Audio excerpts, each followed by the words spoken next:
Too many. Okay. I want to speak to you for a few minutes on the marriage record. We occasionally get questions about, okay, what is the difference between different kinds of records because they have different dates on them, the bond or the minister's return. And so together we kind of put our heads together to come up with the best way to look at this record. In the past, we've talked about various records at the courthouse. This time, we're going to narrow it down to a specific one, and that being the marriage record. Now, this photograph, I know you cannot read, and I did my best with the good camera, but I just wanted you to see what an original bond looked like. And that's from early in the 1800s. Some of them are on very small slips of paper. Most of them were about 5 by 5 or maybe 4.5 by 6. And I always like to mention that in our area right here, we used local paper in the early 1800s because there was a paper factory, if we can call it a factory, over on Greasy Creek in what is now Russell County. And you can feel the coarse paper and know that it is locally made. Now, some few bonds or other documents have a watermark that is distinctive of the Greasy Creek paper mill, of which Daniel Trabue was at one time an owner or part owner. But this piece of paper here is a little bit later on, and it is very thin. I mean, almost tissue paper thin. And all bonds basically had the same makeup. You had the standard at the top in which the bond was made to the groom and his security or surety, as it was often said. Why a bond? In case he backed out. That was the whole idea. And many of the early bonds would say, to His Excellency the Governor of Kentucky. Now, they usually did not mention who the governor was. That wasn't an important part of the bond. But it was the fact that it was official.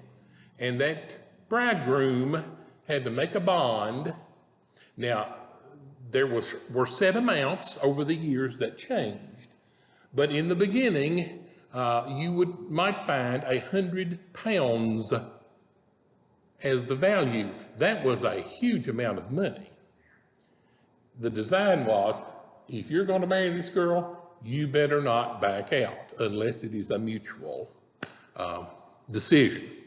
And of the typical bond, both those individuals had to sign, the bridegroom and the security. There were witnesses. Sometimes it was someone from the clerk's office, but oftentimes it would be a friend of the groom. Now, the security may be any number of people, and it didn't matter who it was, just as long as he promised to pay if the groom backed out and wouldn't pay. However, there are bonds where you'll find it's the groom's father or brother. There are other bonds where you'll find it's the bride's father or brother. And then others, it's just a neighbor, cousin, individual.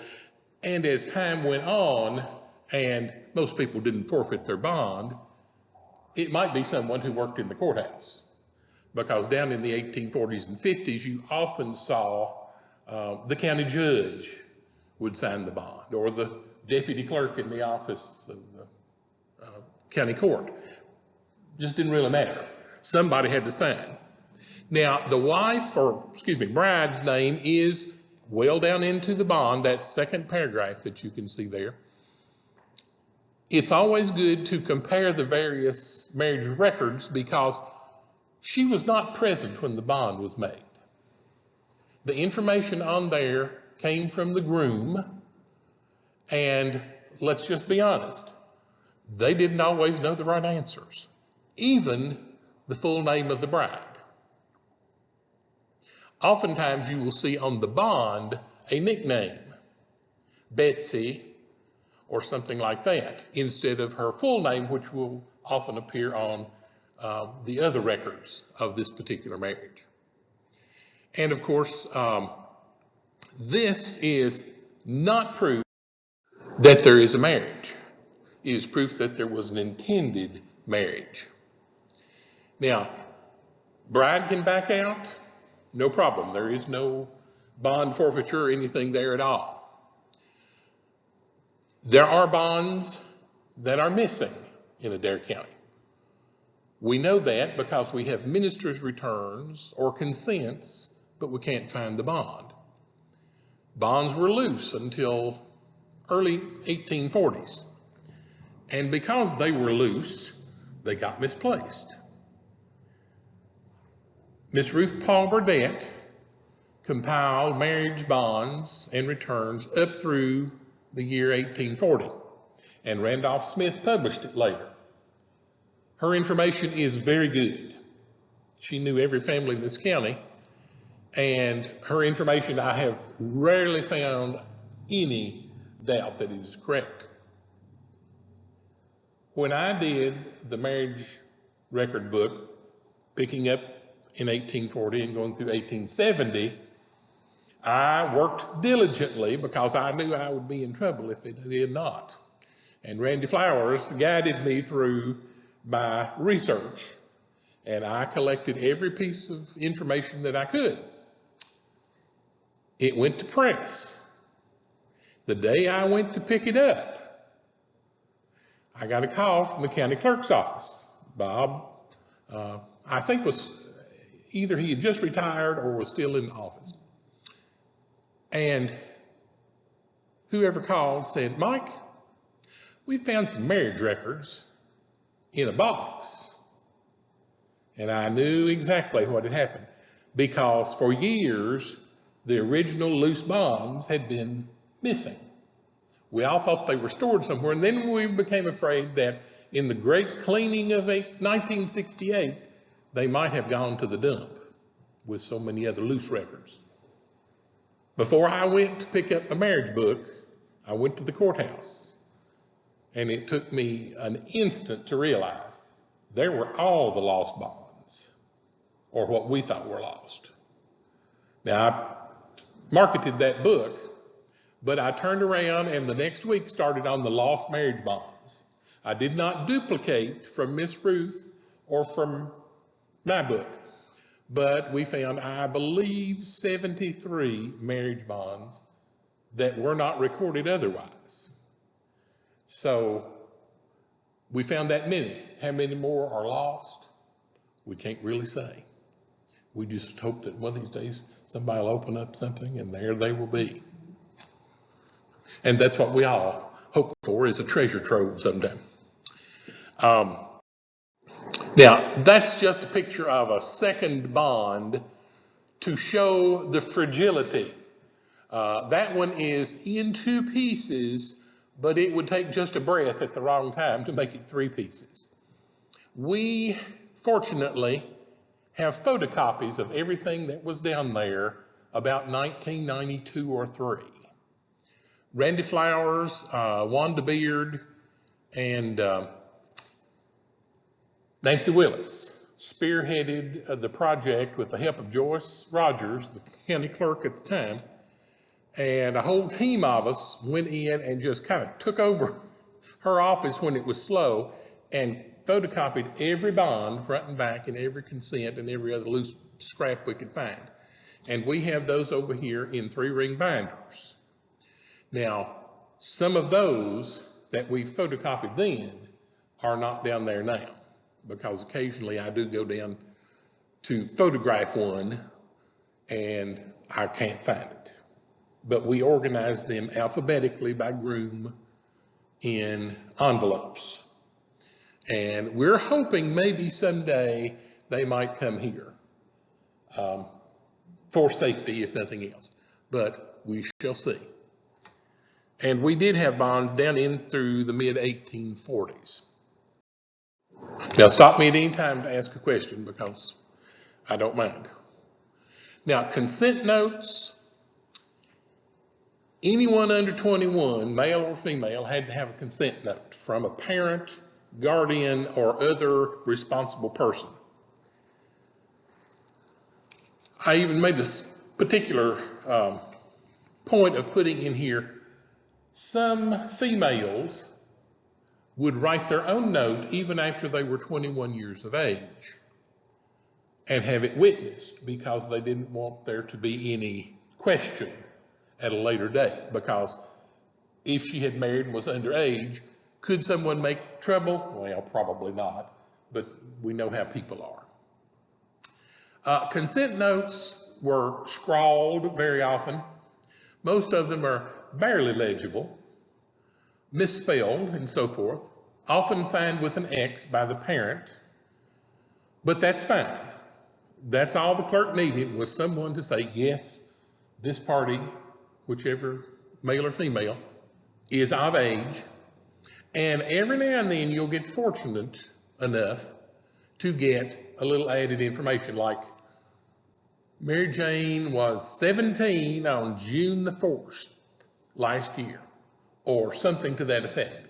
And that's great, because in this day and time, birth records are just absolutely impossible to find. And you might get where they were born. There's one or two down here that tells where the parents were both born, that they were both born in Virginia or something to that effect. And if the underage party had been orphaned, and we use that word loosely because that could mean one parent, a mother or father, or both parents, whoever their guardian was, if there had been one appointed, and if there had not been one, there was not a serious issue. If there was not an official guardian, whoever they lived with was typically the one who signed. Often grandparent, step-parent, aunt or uncle, sometimes brother or sister. One of my family lines, the consent says, we consent for our sister to marry. We don't know whose sister it was, because they didn't tell her last name and it didn't show up on any other record. We figured it out in time, but it made it kind of difficult. So,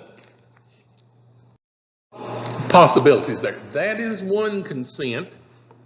I picked this one because, first of all, and I apologize for the fuzziness of it, I think it's the size, but first of all, the signature is in different ink, which meant it was probably written ahead of time. And he didn't sign his name, that's his mark. Because if you look above his name, it says his, and below, mark. Now, notice the curlicue, and they all pretty much have it right on down to at least the 1840s. That's the seal.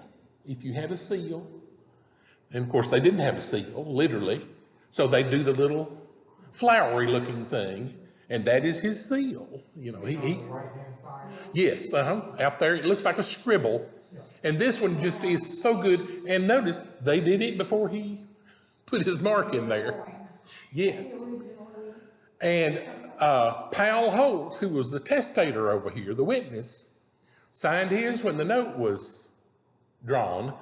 But underneath, the second witness did it when his mark was made. So it's just an interesting way of looking at it.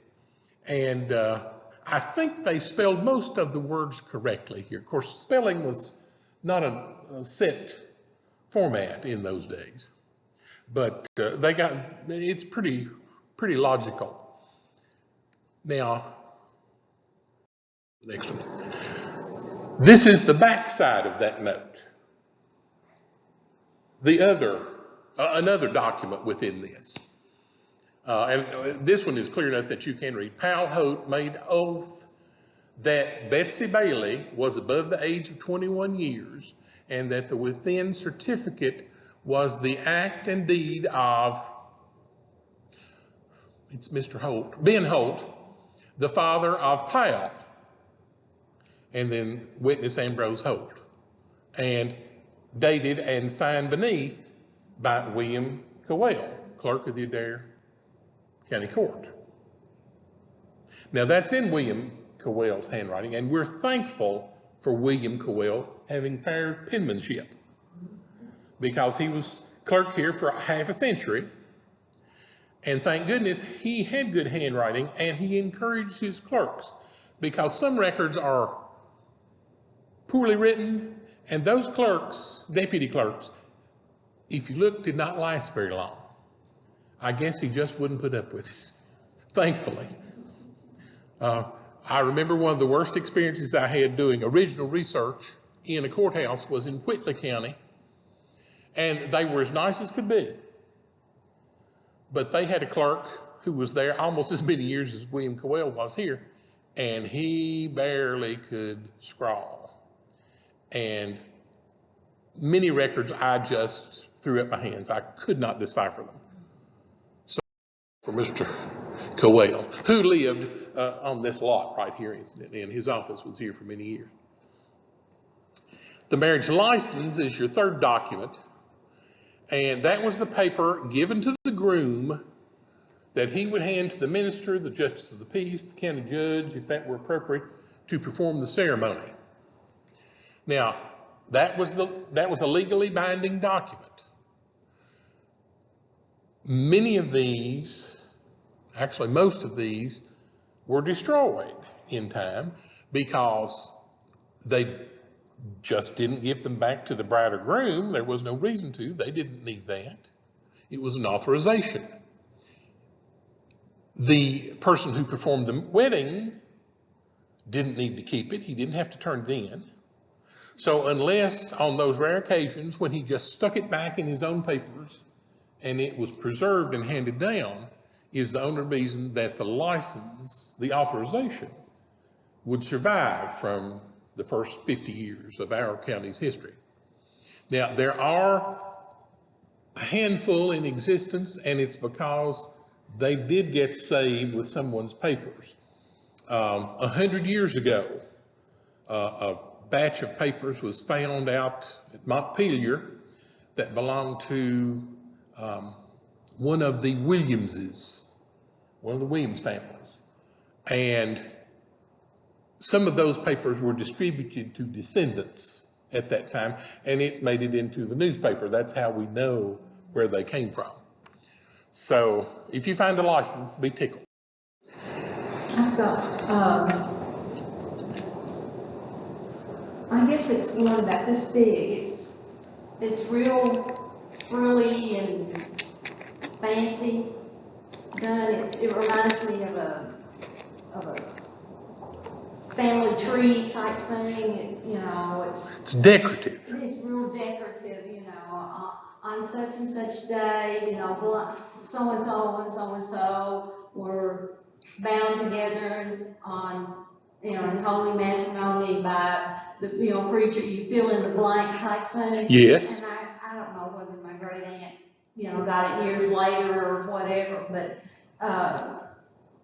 it's something that would have been put in a frame, I guess, or something like that. It probably hung in the parlor. It was just. Well, no, it never was put in a frame. She Oh. just had it. It was rolled up, and I found, we just found it in the house. She had it, I don't know, stuck behind a door or, behind a table or something like that. I've got it at home somewhere. Well, cool. But it was just, she just rolled it up and kept it over the floor. And it's the picture on my cell phone. Yes. She's on a horse. You talked about weddings and stuff like that and wagons. Well, she's on a white horse. Oh, nice. It's in front of the house that I own down on the farm. Mm-hmm. And she's sitting on a white horse. Well, that seems rather appropriate to me. Yeah. She was always a little, I guess she was the baby of the family of the three sisters and what have you. She always did stuff a little different. Well, had to pave her way, yes. The marriage certificate was given to the couple, or let me amend that statement, was supposed to be given to the couple to use as legal proof of their marriage. Now that was something originally, just a scrap of paper, that the person who performed the ceremony would do. Give it to the groom, usually, and that was supposed to be kept. Well, of course, things like that they were small, easily lost, and you don't find many of those either, though those would be in family papers. That would be something that you would take home. And in this case, Jane, that would be where you would fill in the nice big ornate page to frame, and maybe if you framed it behind there, you'd have tucked the original so you wouldn't lose it. But since it didn't get framed. Now the other, the ones that are in the books. Yes. And what have you, they look, kind of fancy and what have you, the ones that you find in some of the books. Yes. That are, back home in the old books. Right. They're they've got a little decorative edge at the top and at the bottom and yes. edges of some of those pages. Yes. But I always, I couldn't ever find, like Aunt Benny's and my grandparents and what have you, and I said, well, where are all those marriage certificates? Because, here's pictures of them getting married, and, they got married. Well, Woodford County is a long county. Yes. And what happened was the minister rode on over to Jefferson County. And recorded those marriages. And recorded them over there. Yes. And when my cousin went over there to find her, her side of the family, she found, the ones on my side. She said, I found your grandmothers. You found your people. Yeah. Yes. She said, they're all over there in Jessamine County, where the old preacher on his little horse just rode right over there and deposited in Jessamine County. Well, you're anticipating this slide here. The minister's return, which is the official return of that marriage, by law, whoever performed the marriage was supposed to go in where the original bond and license were issued and make a return. And every now and then in the record, and sometimes in the newspaper, the court would summon a minister who hadn't recorded his marriages for several years and demand that he come in and explain to the court why he had. And typically that was because someone was trying to prove their marriage. Could have been for a Civil War pension, could have been upon the event of an impending divorce, or any number of things, but they had to prove, and if there was no minister's return, it wasn't a proven fact. Now, the minister's return was not done regularly unless you lived in town or close to town. When the minister or even the justice of the peace came through the next time, he might sit down and record the marriages that he had done since the last time. And it may be a year, but that wasn't considered too long when you rode from the other end of the county, like Jane just explained. And closer to Nicholsville than it was back. well, and they weren't supposed to do that, but sometimes they would go wherever it was closest because recording was what was required. It didn't necessarily mean you had to do it in the county. It was expected you do it in your county. Yeah. And so, his church was over that way. well, Possibly. if he was down next to the county line, it's quicker to go to Nicholasville than it was to go to Versailles. So that's not unusual. And I always say, be sure and look in every nook and cranny because every county around is possible. And, a lot of people from Adair County went to other counties to marry after transportation was better. And so, you never know where you might find something. Now, the minister's return book is what you will find in 99% of the cases. Now, it is a register, and our little book 1 at the courthouse here is only about 6 inches square. And you can tell by this particular slide, this photo, that is a new made book, if I can use that very stilted term. Sometime in the 50s or 60s, this book was sent to be conserved because it was literally falling apart. And it was trimmed. That is not the original binding. They're post bindings. And those pages are laminated. Of course, we would never do such thing as that today because it's irreversible. But that little book has held up well under the circumstances. And it didn't lose information, though it's trimmed very close on the outsides of the pages, if you notice. Now, at the top of the middle column, of course, on the left it says, persons' names, bride and groom. By whom married, and of course the date is the last one.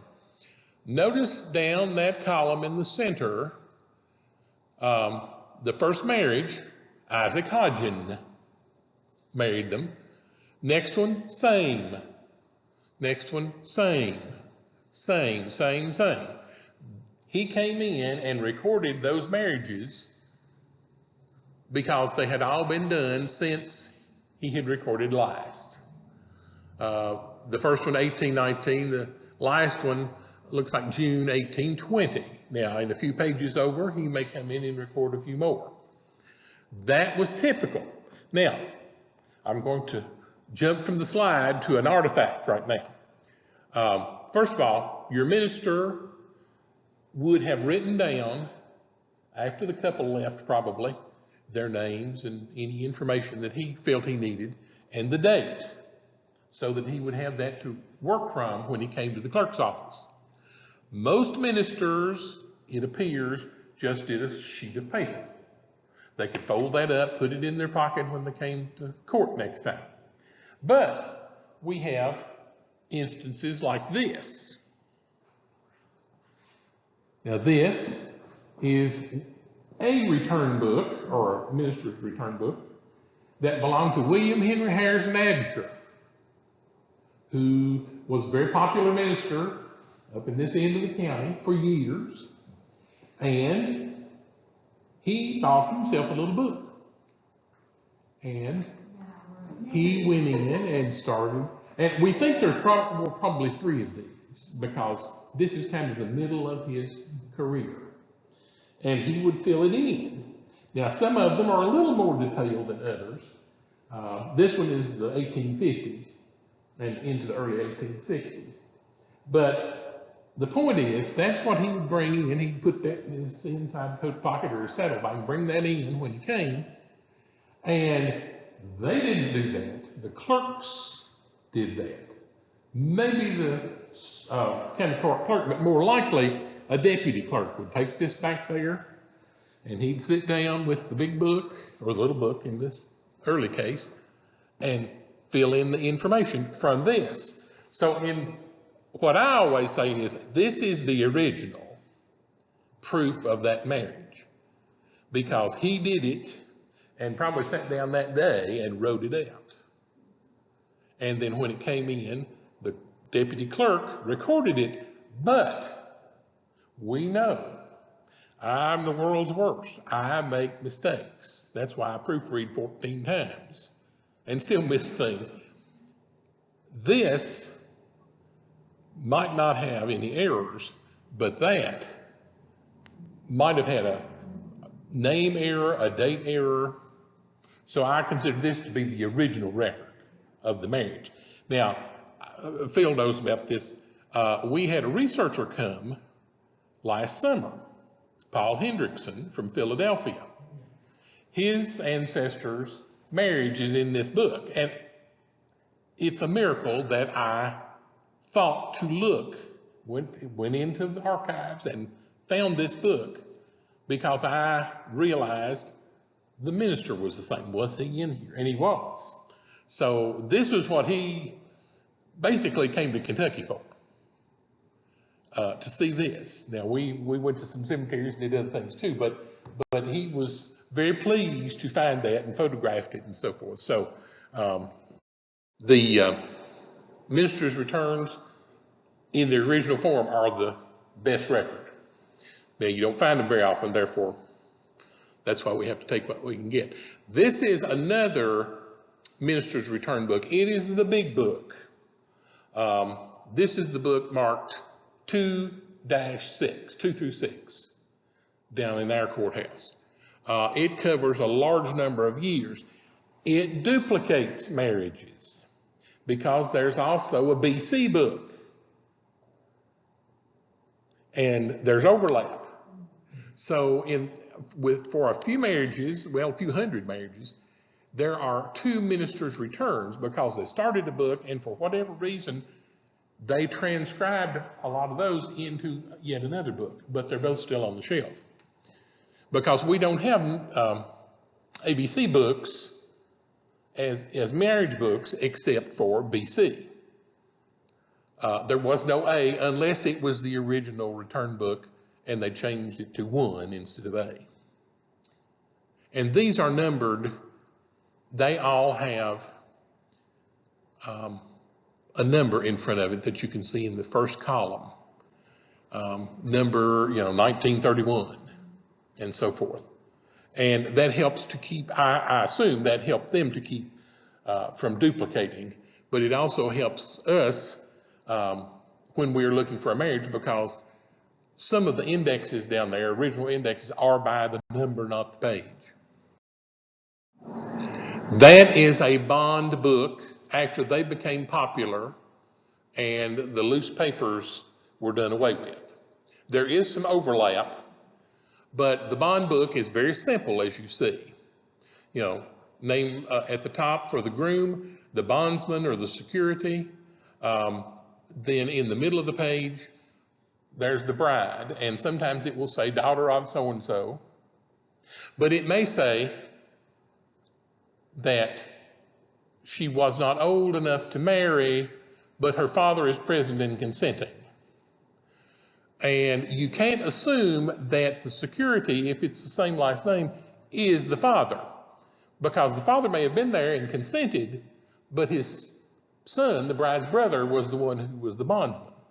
So it can be daunting at times. You have to go do a little bit more proving. Now on the left-hand page, which in this particular book was blank, there is a consent glued in. Now in our books down here, just like many counties, a lot of pages, a lot of consents are loose in the book. And that's how they get lost. There's one in the desk drawer up here now that we don't know how it came to be here, but it goes down there. And so it's going back here before long. But this one happened to be glued in. Now, unfortunately, the glue they use is not very good.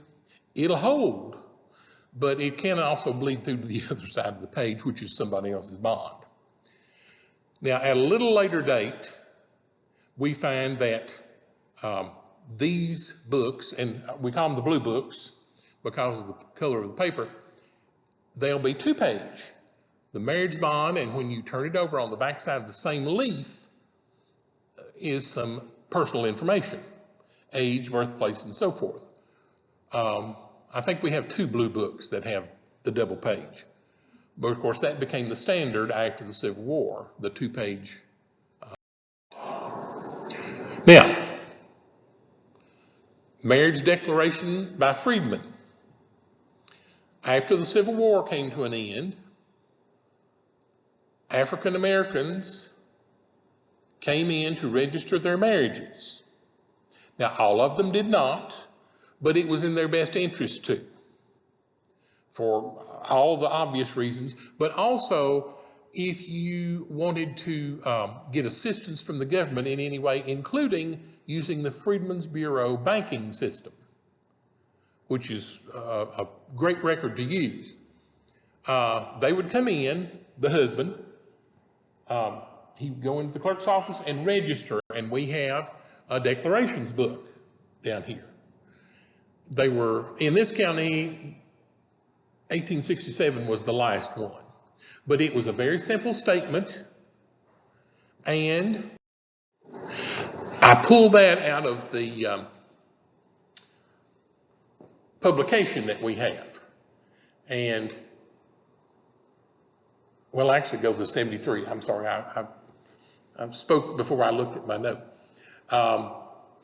Each one is one page, and the information is scant, but it was Benjamin Barnett, and his wife was Judah Ann. When he came in, October the 1st, 1866, they had been married 12 years.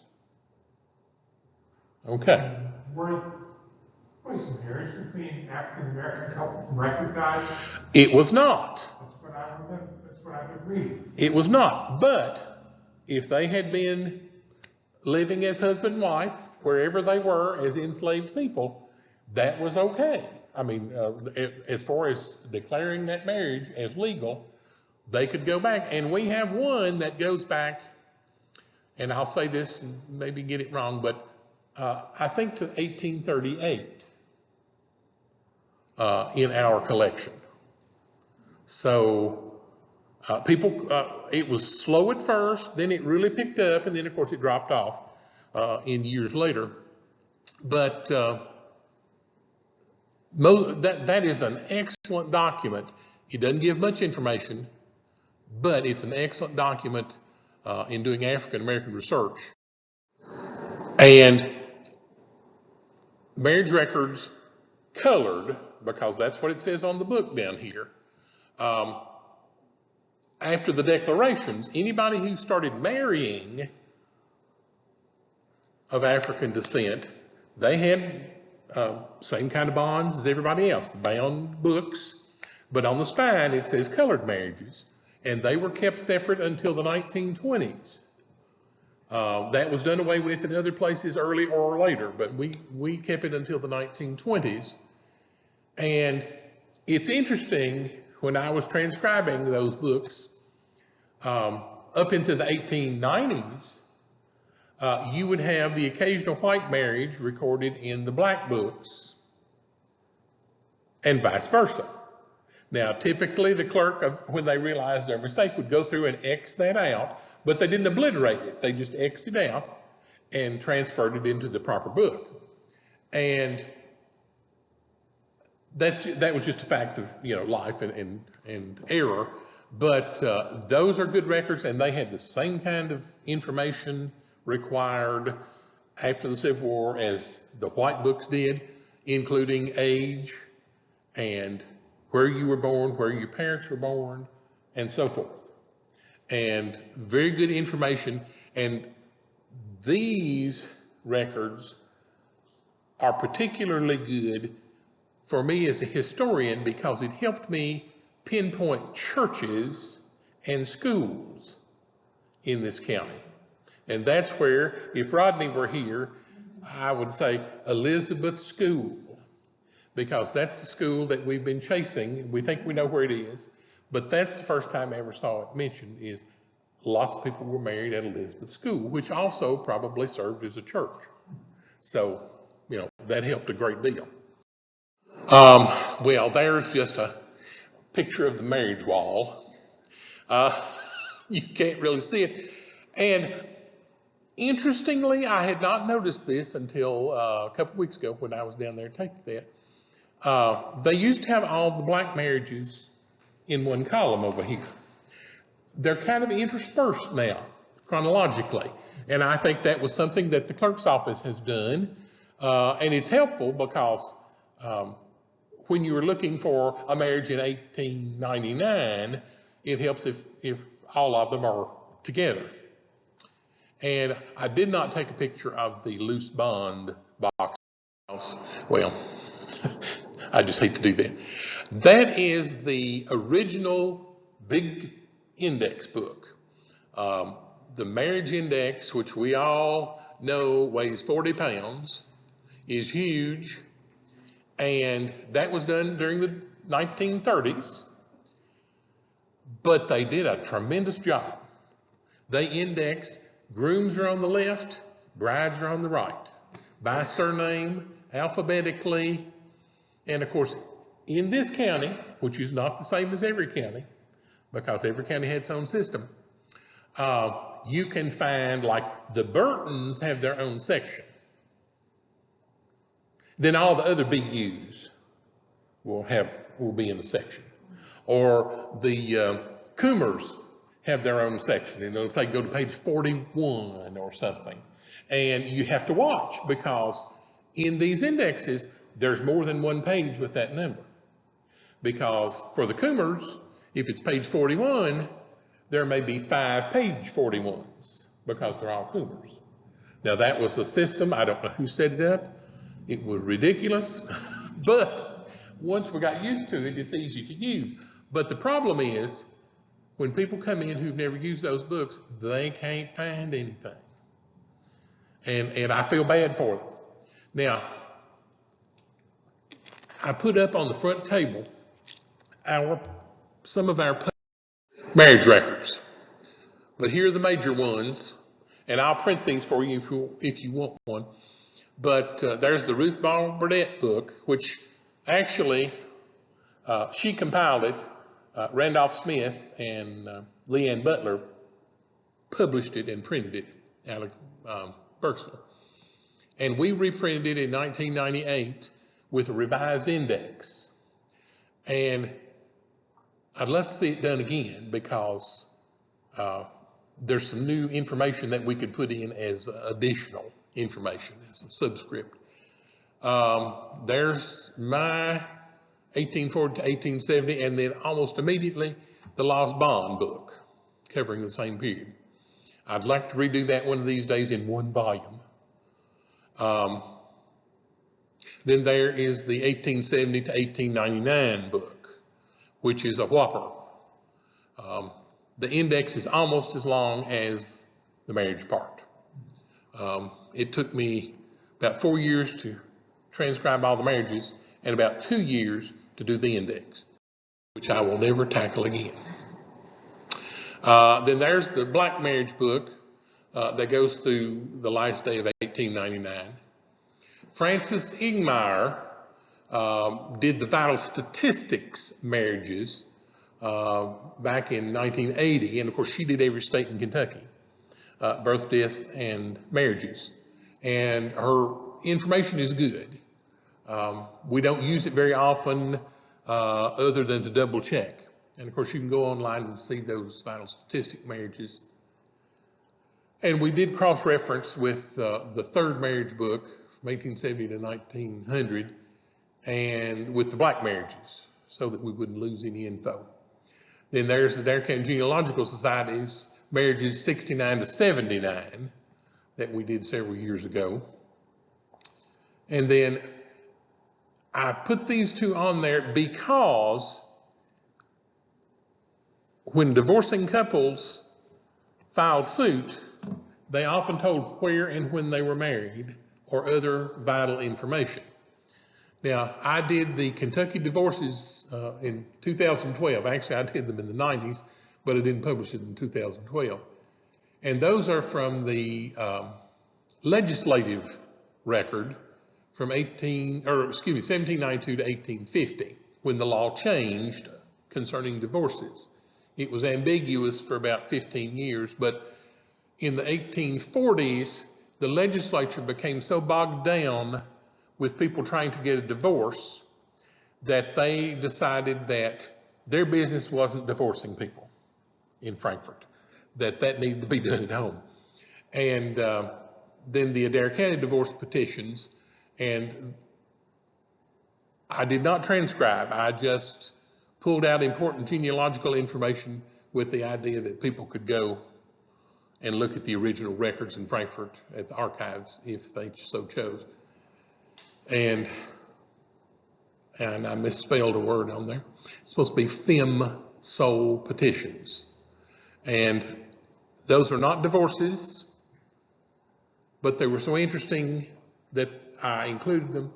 A fem sole was back in the 1800s when a wife would petition the court to let her do business in her own name because her husband was poor businessman, alcoholic, whatever. And you'd be surprised at how many there actually were that were granted in the pretty much 80s and 90s. But it gives marriage information because they were asking to do business in their own name. Okay, now I have bored you all just about to death, I'm sure. But you'll never know more about marriage records, probably. Any comments? I wouldn't say questions because I think you would ask as we went along.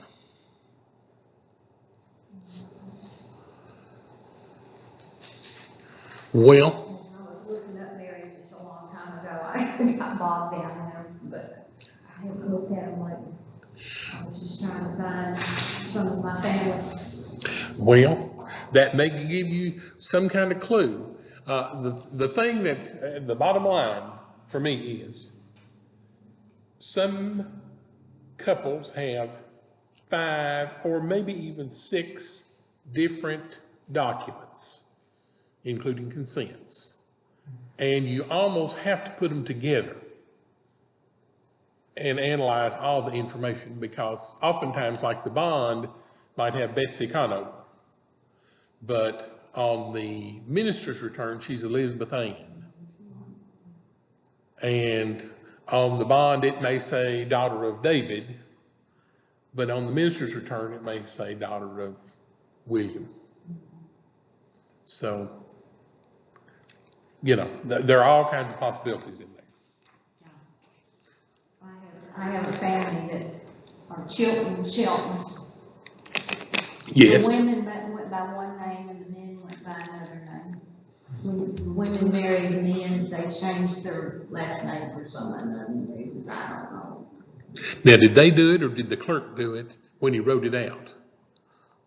Or both? I have no idea.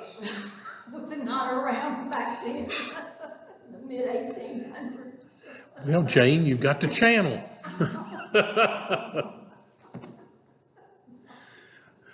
Well, it's I'm finding it on all kinds of records, you know, in deeds and wills and everything. I mean, there's the people and, you know, it's just depends on what you look at, and it's all this, you know, it's all the same family because the first names are the same, and, you know, I give this to the, you know, these people, and, you know, and then they turn around in a few years and give it back to this bunch. And so you know it's the same people.